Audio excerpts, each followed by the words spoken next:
जय श्री सीताराम। जय श्री सद्गुरु नारायण भगवान की। अपने अपने माता पिता की जय। सभी भक्तों की जय। जय जय श्री सीताराम। आज ऐसे महा मुनि, तपोनिष्ठ, धर्मनिष्ठ महात्मा की मैं कथा लेके आया हूं, जिसने थोड़ा सा एक भक्त के परीक्षा में मतलब कसौटी ज्यादा कर दी। उसके अपराध से उसको ये श्राप दे दिए भगवान कि जाओ तुम्हारा कभी धर्म रूपी यज्ञ सफल ना हो।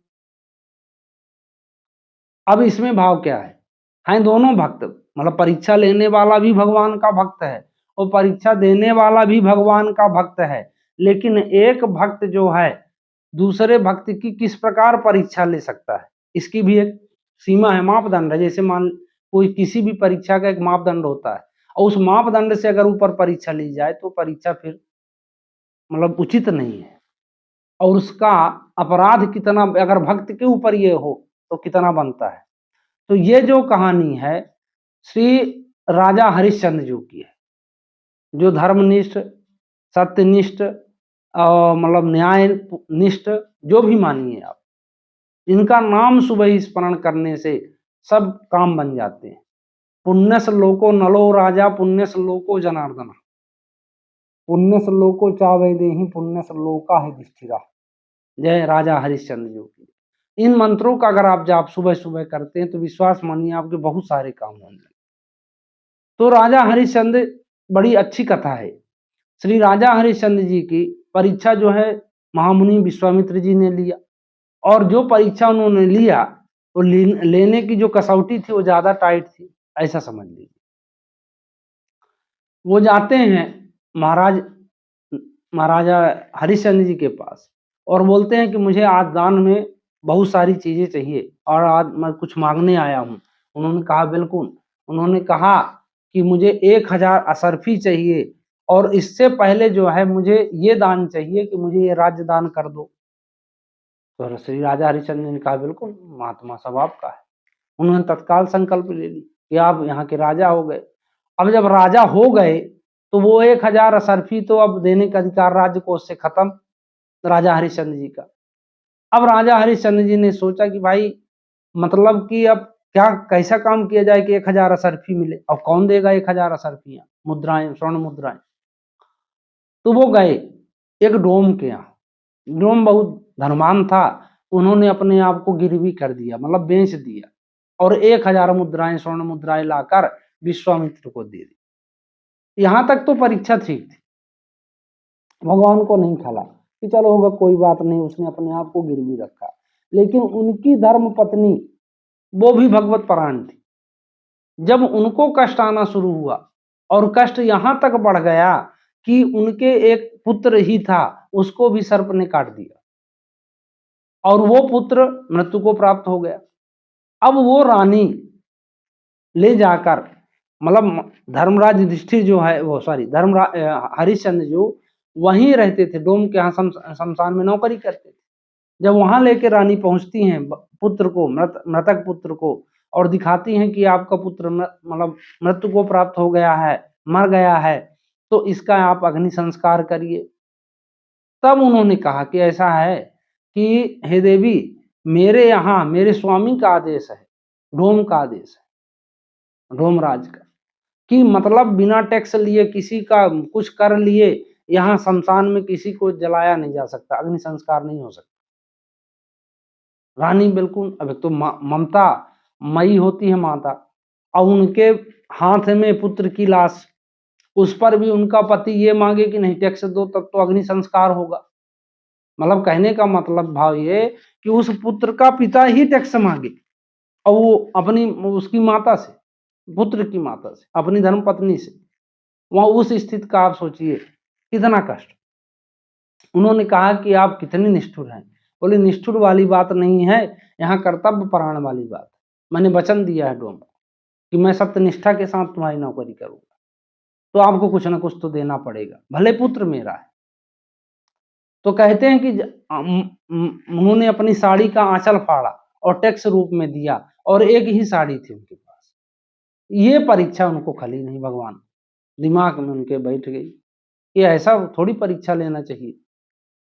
हालांकि उनका अग्नि संस्कार हुआ, फिर सब विश्वामित्र ने सब लौटा दिया, सब स्थितियां पहले जैसे हो गई, लेकिन भगवान से ये बात बर्दाश्त नहीं हुई और भगवान प्रकट हुए, विश्वामित्र जी को कहा कि मुनिवर आपसे परीक्षा लेते नहीं बना, आपने ऐसी परीक्षा ली, चलो आपने ठीक है वो राजा हरिश्चंद्र की परीक्षा लेनी थी, तो आपने उनके जो निरपराध है ना पुत्र और पत्नी, इनको भी प्रताड़ित करवाया। इसलिए मैं आपको श्राप देता हूं कि आज के बाद आपका कोई धर्म रूपी यज्ञ जो है, यज्ञ जो कराएंगे आप करेंगे, वो सफल नहीं होगा। अब विश्वामित्र जैसे मुनि का अगर यज्ञ सफल ना हो, यज्ञ इनके प्राण, आत्मा, सम्मान, निष्ठा सब कुछ है एक मुनि महात्मा का उस समय जमाने में। अब बोले भगवो तो विचलित, मतलब व्याकुल हो गए कि हे परमात्मा, मुझसे गलती तो हुई, पर इतनी बड़ी सजा मत दीजिए, मेरा कोई यज्ञ सफल नहीं होगा। तो यज्ञ सफल नहीं होगा तो समाज का भला मैं कैसे कर पाऊंगा, अपना भला कैसे कर पाऊंगा। उन्होंने कहा ये मैं नहीं जानता। बार बार प्रार्थना करने पर उन्होंने कहा ये अवधि तो चलेगी, जब मैं धरती में फिर मानव रूप में अवतार लूंगा, उस समय मेरा नाम राम होगा और मेरी सहायता से ही आपका यज्ञ सफल होगा। मतलब कुल मिला के जब मैं आपकी सहायता करूंगा तो इस श्राप की अवधि समाप्त हो जाएगी। अब सोचिए कि एक भक्त को कितना मानते हैं, हैं दोनों भक्त, लेकिन अगर भक्त की परीक्षा कोई भक्त ही ले और इतना कड़ा हो जाए तो वो फिर बर्दाश्त करने वाली बात नहीं रहती, इतना मानते। भगवान तो इतना दयालु हैं। मैं आपको एक और छोटी सी कथा सुनाता हूँ। महान महात्मा, महान संत श्री राजा अम्बरीश जी, दिन रात भगवान का नाम, राजा होते हुए भी उनका जीवन संतमय, और इतना संतमय कि एक बार नारद जी आए और एक हरी कलर की डायरी लिए थे। तो राजा अम्बरीश जी ने बड़े विनम्र भाव से उनको प्रणाम किया, चरण स्पर्श किया और बोला, महात्मन इस आपके हाथ में क्या है? बोले एक डायरी है। बोले इस डायरी में क्या है? तो उन्होंने कहा इस डायरी में उनका नाम है जो भगवान का नाम लेते हैं, जो भगवान के भक्त है।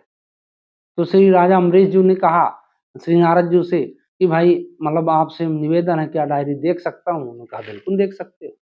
तो भगवान ने जब डायरी देखा तो राजा अम्बरीश ने डायरी पलटाया तो उस डायरी में उनका कहीं नाम नहीं था। उनको कोई दुख नहीं हुआ। नारद जी ने उनकी मतलब परीक्षा लेने के लिए बात कही, बोली कि आप बताइए इतने बड़े भक्त हैं, दिन भर भगवान का नाम लेते हैं और इस डायरी में आपका नाम नहीं है। उन्होंने कहा नहीं, देखिए नाम लेना अलग बात है और भगवान के हृदय में स्थान बनाना अलग बात। मेरे जैसा अधम व्यक्ति अभी उस योग्य नहीं हुआ, इसमें उनका क्या दोष है? कमी तो मेरे अंदर है, वो तो अकारण दयालु है। अब हम लोग होते तो बोलते क्यों नहीं यार, बताओ इतना नाम लेते हमारा नाम नहीं आया, चले गए वो। अब जाने के बाद कुछ दिन बाद फिर लौट के आते हैं लाल कलर की डायरी लेकर। फिर श्री राजा अम्बरीश जी ने पूछा कि महात्मन इसमें क्या है? प्रणाम करके उन्होंने कहा इस डायरी में उसका नाम है जिसका नाम परमात्मा खुद लेते, दिन रात खुद भजते।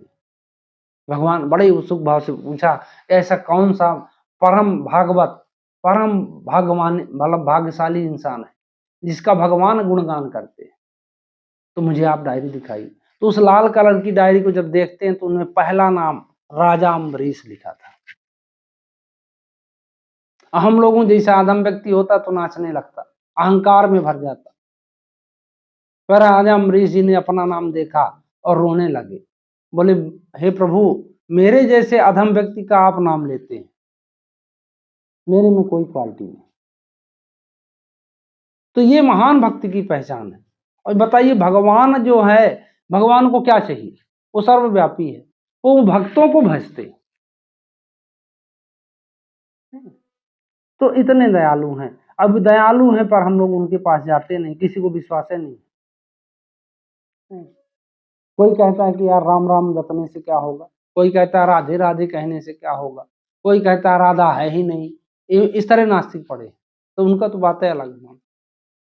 तो मैं आप लोगों से विनम्र प्रार्थना करता हूँ कि अगर हम राम को भूल जाएं राधे श्याम को भूल जाएं, अपने सीताराम को भूल जाएं, तो ये जान लीजिए कि सबसे बड़ा संकट है, जीवन का सबसे बड़ा दुर्भाग्य वही है। धन कम हो कोई बात नहीं, धन एक भी ना हो तो कोई बड़ी दुर्भाग्य की बात, विद्या शून्य हो कोई बात नहीं, सब कुछ शून्य हो, लेकिन अगर वो परमात्मा के नाम से बिल्कुल शून्य है तो वो मान लीजिए सबसे बड़ा अभागी। सुनहु माते लोक अभागी, हरि तज हुई विषय अनुरागी, शंकर जी कहते हैं, क्यों महान अभागी है। और आपको भगवान के नाम में एक मतलब ताकत तो अटूट है, राम न सकहि राम नाम गुण गाई, लेकिन आप एक प्रयोग करके इसे देखिए, नॉर्मल चीज बताता हूं। एक मंत्र है, ओम कृष्णाय वासुदेवाय हरये परमात्मने प्रणत क्लेशनाशाय गोविंदाय नमो नमः।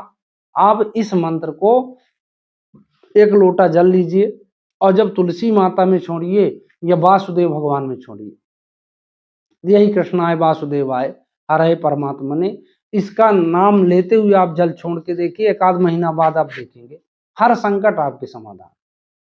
दुनिया का ऐसा कोई संकट है ही नहीं जो खत्म न हो जाए। तो आप मेरी बात मानिए, और मेरा उद्देश्य सिर्फ इतना है कि कोई ना कोई तो इससे प्रभावित होगा, और जो भी प्रभावित अगर एक भी हो गया तो मेरा काम होगा। इसी आशा के साथ कि आप श्री सीताराम, श्री राधे श्याम या गौरी शंकर या कुछ भी जिस नाम को आप मानते हैं, उस नाम में बिल्कुल अटूट श्रद्धा, अटूट निष्ठा रख कर उस नाम का जाप करते हुए अपने कर्म को बढ़ाएंगे तो जीवन में सफलता जरूर मिलेगी। जय श्री सीताराम।